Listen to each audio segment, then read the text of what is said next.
Dari Matius 15 ayat 24 yang berbunyi sebagai berikut. Aku diutus hanya kepada domba-domba yang hilang dari umat Israel. Salam para sahabat relawan Injil dimanapun berada.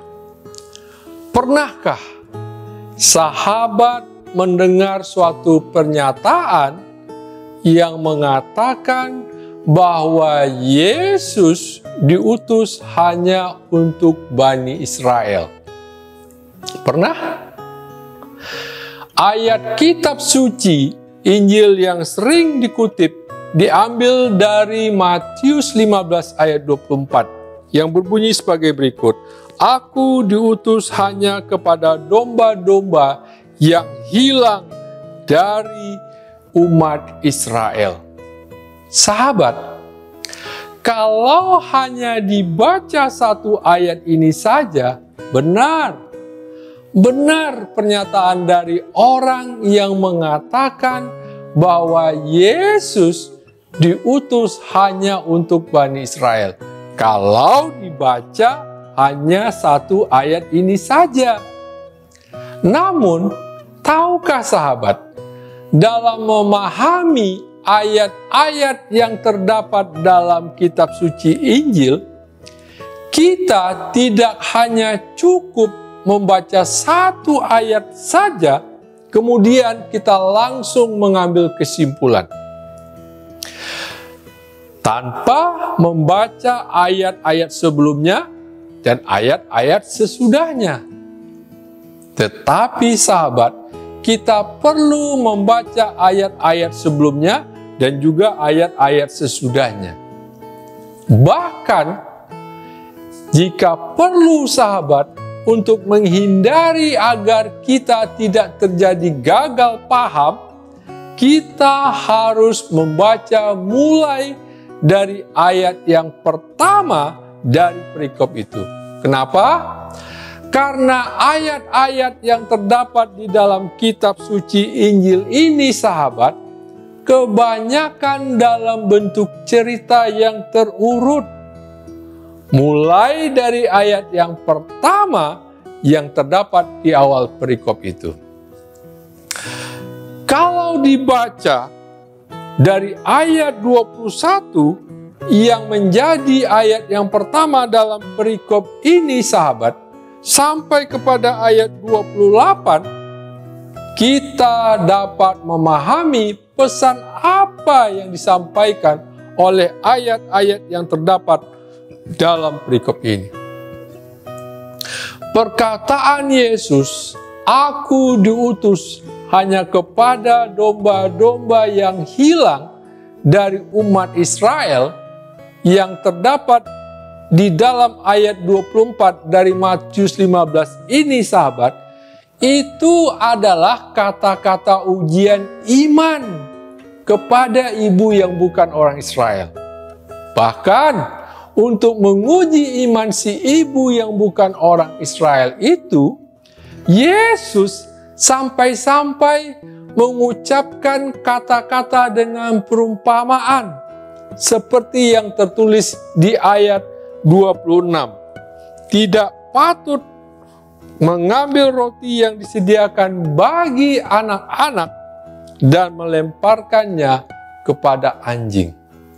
Ternyata sahabat, meskipun dia mendengarkan perkataan Yesus seperti itu, terbukti iman ibu yang bukan orang Israel ini tetap teguh percaya kepada Yesus.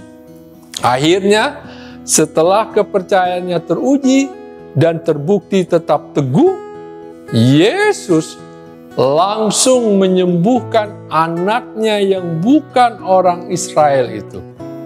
Yesus langsung menyembuhkan anaknya yang bukan orang Israel itu, yang terdapat di ayat 28 yang berbunyi, "Hai ibu, besar imanmu, maka jadilah kepadamu seperti yang kau kehendaki."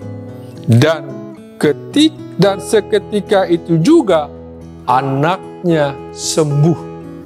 Anaknya sembuh, sahabat.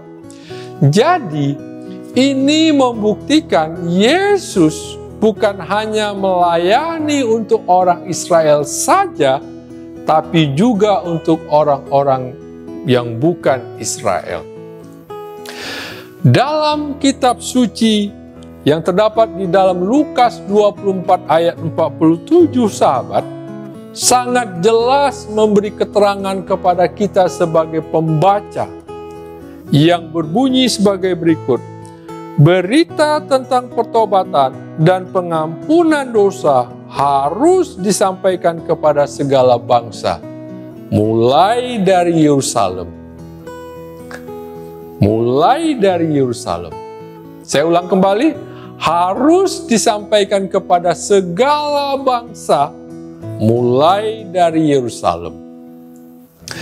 Sahabatku relawan Injil dimanapun berada, Yesus tidak mengatakan berita tentang pertobatan dan pengampunan dosa harus disampaikan hanya kepada bangsa Israel saja. Yesus tidak mengatakan demikian, sahabat. Tetapi Yesus mengatakan harus disampaikan kepada segala bangsa, mulai dari Yerusalem. Mulai dari Yerusalem. Mulai dari bangsa Israel. Kemudian kepada bangsa-bangsa yang ada di Timur Tengah sana, sahabat. Bangsa-bangsa yang menjadi tetangga dari bangsa Israel. Lalu kepada bangsa-bangsa yang ada di seluruh dunia ini, termasuk bangsa Indonesia, negara kita yang tercinta ini. Semua bangsa, sahabat, semua bangsa. Sahabatku, kiranya renungan singkat ini boleh membantu kita untuk memahami ayat-ayat yang terdapat di dalam kitab suci Injil Matius 15 ayat 24 ini, sehingga kita tidak gagal paham. Tetap semangat mencari tahu tentang kebenaran firman Tuhan. Bersama Tuhan pasti kita bisa. Amin.